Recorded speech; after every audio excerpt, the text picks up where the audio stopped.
A colossal rock anthem that earned notoriety from an urban legend was actually inspired by a finger-picking exercise learned from the brother of one of rock's greatest players, the magic, trickery, and wizardry behind ACDC's 1991 classic Thunderstruck, next on Professor of Rock. Hey music junkies, Professor of Rock always here to celebrate the greatest artists and the greatest songs of all time. Tell you what, you love music, this is your place. Make sure that you subscribe below to become a part of this music community. We rock it every day. Check us out on Patron for even more content. You're going to enjoy it. Now, ACDC overcame the death of their revered frontman, Bon Scott, hired a new lead singer, and they gave us the seminal album Back in Black in 1980, followed by another killer LP for those about to rock. We salute you a year later. But their next 3 studio album releases, Flick of the Switch, Fly on the Wall, and Blow Up Your Video, saw a steady erosion, selling far less than the band expected. The bright spot during this time was the soundtrack album Who Made Who for the movie based on the Stephen King written and directed film Maximum Overdrive. I mean, these were good albums. The soundtrack album sold 5 million copies, and of course, with the classic song. All 3 studio albums were solid, but they didn't yield one of those unforgettable ACDC bangers. However, in 1990, the band came back with a vengeance, dropping their 12th album, The Razor's Edge, leading with a towering pledge of rock allegiance called Thunderstruck.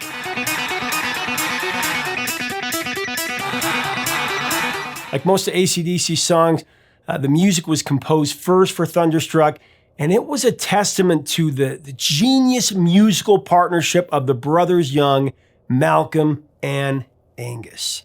When Thunderstruck began to fascinate fans around the world, the band initially planted the urban legend that the song was based on a terrifying true-life incident where Angus was a passenger on a plane that was hit by lightning while flying in the middle of one of those vicious Texas thunderstorms.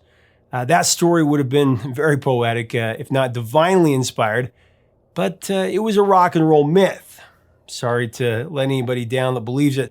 Angus came clean in 2003 and admitted that Thunderstruck was actually spawned from a knockabout finger-picking exercise that he learned from his older brother George. Angus called it a little trick, as he would say. George Young was a mentor for his younger siblings and co-produced the first 6 studio albums by ACDC with Harry Vanda. He was also a member of the Australian group The Easy Beats, perhaps most famous for their catchy ditty Friday on My Mind. That went to #1 in Australia, #6 in the UK. It was their only hit in America. Peaked at number 16 on the Billboard Hot 100 in 1966. Sadly, George died in October 2017 at the age of 70. Only 1 month later, in November 2017, Malcolm passed away at 64 after battling the effects of dementia that forced his retirement from AC/DC in 2014. As some know, Malcolm and Angus didn't learn music theory.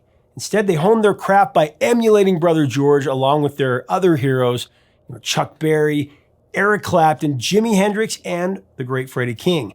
Angus elaborated that his famous permeating guitar riff on Thunderstruck came directly from a warm-up exercise that he learned from George that stretched his fingers before playing session.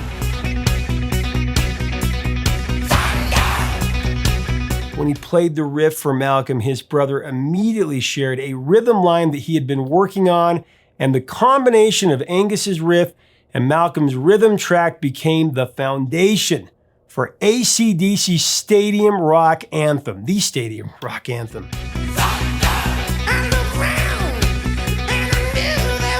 There are many that will hail Angus as one of the best guitarists, the greatest of the rock era, and that opinion is completely justified. However, when you're praising Angus for his mammoth role in the construction of AC/DC's iconic sound, you gotta give equal, if not more, credit to Malcolm Young as one of the greatest architects of rhythmic rock. Although Angus was a more visible presence, especially during their live shows, Malcolm Young was the fulcrum of AC/DC. It was Malcolm's brilliance that created the pervading rhythm track that cooks under Angus's lead riff throughout Thunderstruck. He performed his groove on his favorite weapon, a Gretsch Jet Firebird with right-handed picking that sounds like a bluegrass rhythm pattern on steroids, demonstrating his just gifted syncopation. To achieve his signature rhythm tone, Malcolm relied on his Marshall Super Bass heads in the studio, just as he had for other ACDC classics like Dirty Deeds Done Dirt Cheap.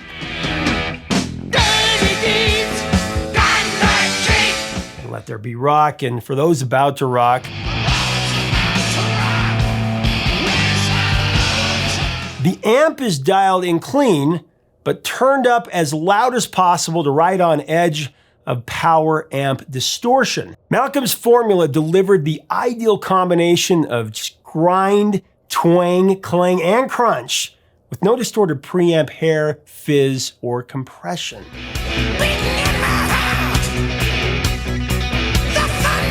Thunderstruck immediately awakens your endorphins with the captivating combination of Malcolm's rhythm,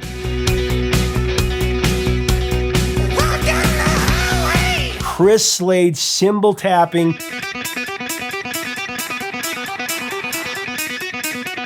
Cliff Williams' saucy bass, and Angus's lightning-fast, jagged guitar rip,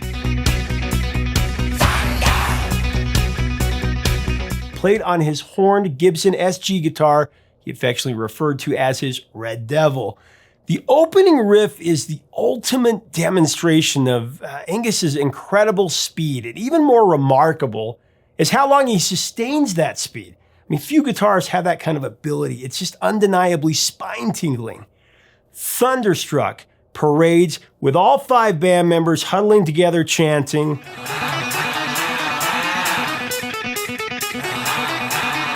then the arrangement transitions with the crashing of Chris Slade's kick drum and the vigorous shouting of thunder.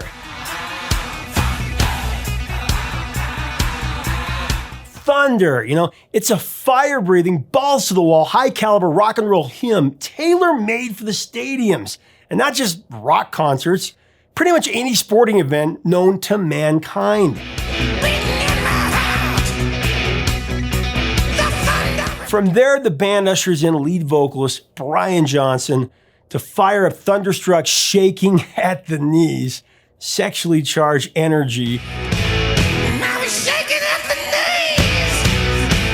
bringing that face-melting heat like few vocalists in music. I mean, the guttural force of Brian's diaphragm-shattering vocal on Thunderstruck just ranks as one of the most formidable of the rock era.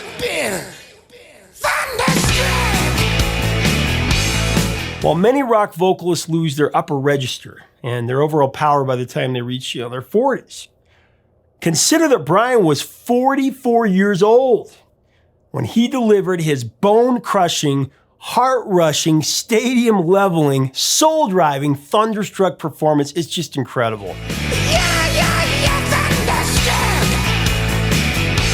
Johnson stated that he knew instantly that Thunderstruck was going to be a triumphant AC/DC track, and his enthusiasm for the song fueled the heated passion, really, that he plastered in his wailing vocal. The Angus Young guitar solo on Thunderstruck, jeez.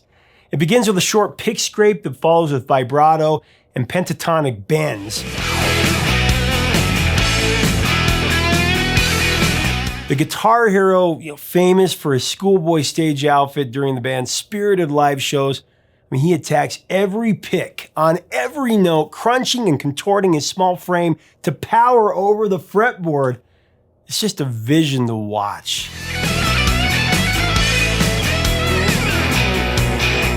I don't believe Angus Young has ever played without striking every single note with a raging ferociousness that just lifts every listener, any listener. Along with the music, the lyrics for Thunderstruck were written by Malcolm and Angus Young. The expression Thunderstruck was a spin-off of a children's toy they loved to play with as young boys called Thunderstreak.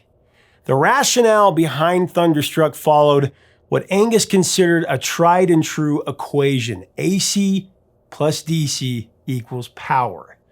Thunderstruck was not released as a single in America, but it was immediately placed in hot rotation as an album track at rock radio stations. It rose to number 5 on the mainstream rock chart. It was a number 1 single in Finland, top 5 in New Zealand and their Australian homeland. It also climbed to number 13 in the UK. It's one of those songs we speak of often on this channel that over time has become larger than life as one of the most downloaded and most played classic rock tracks ever recorded. Thunderstruck has been widely used in pop culture. Besides its constant play at sporting events around the world, it's been synced in TV and film. I would argue that it's the most blasted song in the history of college or pro football, for sure. Maybe the greatest stadium rocker of all time. Definitely the greatest of its time.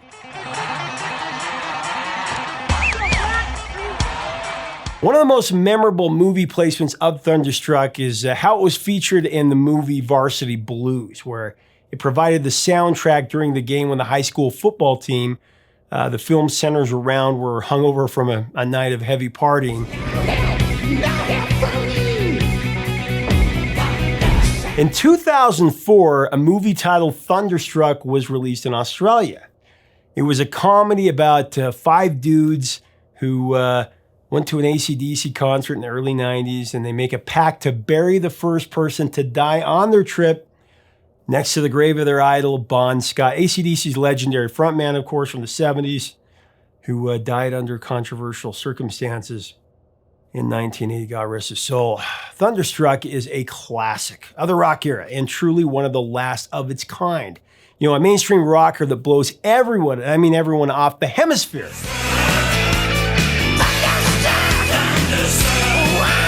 Also, the album it came from, The Razor's Edge, was released toward the end of 1990. It's right before grunge, hip-hop, and teen pop took over. The Razor's Edge returned ACDC to its long-held prominence. It sold 5 million copies. It went to number 2 on the Billboard album chart. The album also contained another ACDC banger, Money Talks, which it peaked at number 23 on the Billboard Hot 100. That would make it ACDC's biggest hit on the pop charts, and that's very hard to believe indeed.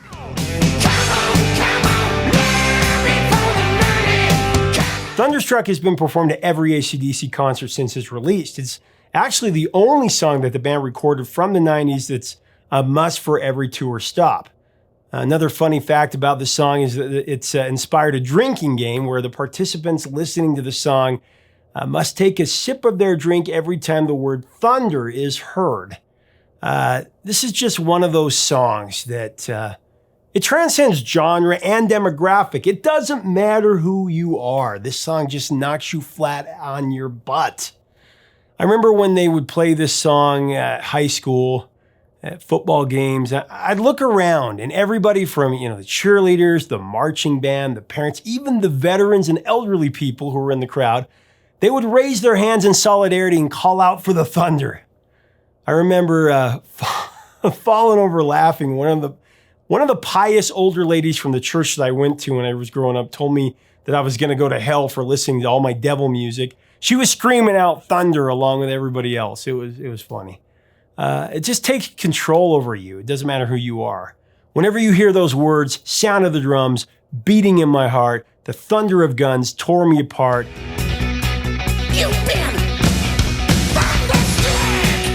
You've been thunderstruck. And that's the perfect chorus and title for this song because the band, it's the feeling we all have when listening to ACDC.